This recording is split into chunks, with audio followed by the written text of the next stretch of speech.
ఇక్కడ 2వ తారీఖు ఫిబ్రవరి 19/2/2026 నాడు ఇక్కడ చంద్రపురి కాలనీ సంక్షేమ సంఘం వాళ్ళు అందరూ మాట్లాడుకొని చుట్టుపక్కల వాళ్ళు మాట్లాడుకొని ఇక్కడ వైర్ల కిందికి వస్తున్నాయి, చిన్న చిన్న ప్రమాదాలు కూడా జరగకుండా ఎవరు సైడ్కి అని చెప్పేసి కాలనీ వాళ్ళు మాట్లాడుకొని కాలనీ ఆధ్వర్యంలోనే ఓ శివాజీ విగ్రహాన్ని ఏర్పాటు చేసుకోవడం జరిగింది.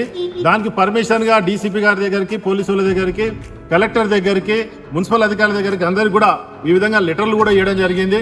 కానీ ఆ రోజు ఉన్నటువంటి పోలీసు వాళ్ళు, జిహెచ్ఎంసీ అధికారులు మాకు పర్మిషన్ రైట్స్ లేవు కాబట్టి కొన్ని రోజులు ఆగండి, మేము ఇప్పుడు ఇయ్యలేము కాబట్టి అని చెప్తే వాళ్ళందరినీ సమ్మతించాలని చెప్పి కాలనీ వాళ్ళు ప్రశాంతంగా జరగాలని చెప్పి దిమ్మె కట్టుకొని ఒక ఫ్లెక్సీ పెట్టుకొని వదిలేసేసారు.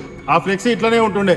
కావాల్సి కొంతమంది కాంగ్రెస్ నాయకులు గిట్టనోళ్ళు, దర్గాల మీద ప్రేమ ఉన్నోళ్ళు, మసీదుల మీద ప్రేమ ఉన్నోళ్ళు ఎంత చిల్లరగాలంటే వాళ్ళ మీద ప్రెజర్ చేసి ఏదో విధంగా గులగొట్టాలని చెప్పి ఇలా శ్రీధర్ బాబు మంత్రి కూడా ఇన్వాల్వ్ అయ్యి మా మంత్రి ఛాంబర్ నుంచి కూడా ఫోన్లు చేయించేసి పోలీసుల మీద ప్రెజర్ చేయించి ఈ డీసీ ఉన్నాడు రవీందర్ రెడ్డి మరి ఎందుకు వనుకొస్తుండో తెలుసు. నీకు పొద్దు నుంచి రాత్రి దాకా పోతే చింతలకుంట కాడ నేను 100 కంప్లైంట్లు ఇచ్చిన.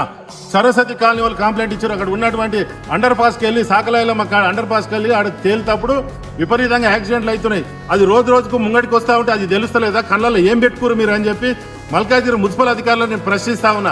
ఇది ఒక్కటే కనిపించిందా? ఇది ఎవరికి ఇబ్బంది లేదు, వైర్ల కింద ఉంది, సైడ్కి ఉన్న దాన్ని పట్టుకొని రాత్రి 2:30కు వచ్చేసి పోలీస్ బందోబస్తు పెట్టి ఇది చేస్తున్నారు. మీరు కాంగ్రెస్ పోలీసు వాళ్ళకి చెప్తున్నా, నేను మల్కాజిగిరి మున్సిపల్ అధికారి కాంగ్రెస్ వాళ్ళ ఇళ్ళలో చిప్పలు గడుగురి, లేకపోతే వాళ్ళ ఇంట్లో పనివంతులుగా చేయరి. ఆ బీఆర్ఎస్ నాయకులు అట్లనే ఏదో పనులు చేసి వాళ్ళు నాశనం అయిపోయారు. మీరు ఈ రోజు కూడా మీకు అదే పరిస్థితి వస్తుంది.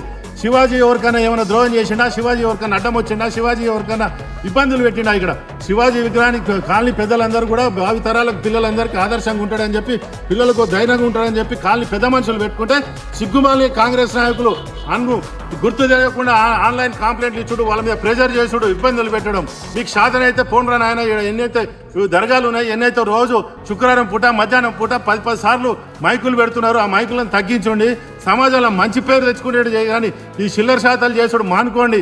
మీరు ఒక్కరోజు కంప్లైంట్ ఇచ్చి మీకు తొత్తులుగా వ్యవహరిస్తున్న మున్సిపల్ అధికారులు, పోలీసు వాళ్ళు గులగొట్టి పొంగిన సంబరాలు కాదు. రేపటి నుంచి మా తడాకేందో చూపిస్తాం. ఇలా ఈ ఖాళీ సమస్య కాదు, ఇప్పటి నుంచి మా సమస్య. ఇప్పుడు మేము ఇలా శివాజీ విగ్రహాన్ని ఎట్లా నిలబెడతామో, బజరంగ దళము, బీజేపీ వాళ్ళము, ఆర్ఎస్ఎస్ వాళ్ళము, బీజేపీ వాళ్ళని కలిసి ఏ విధంగా నిలబెడతామో మీకు చూపిస్తాం. ఇప్పుడు రేపని మీకు సాధన అయితే రాండి.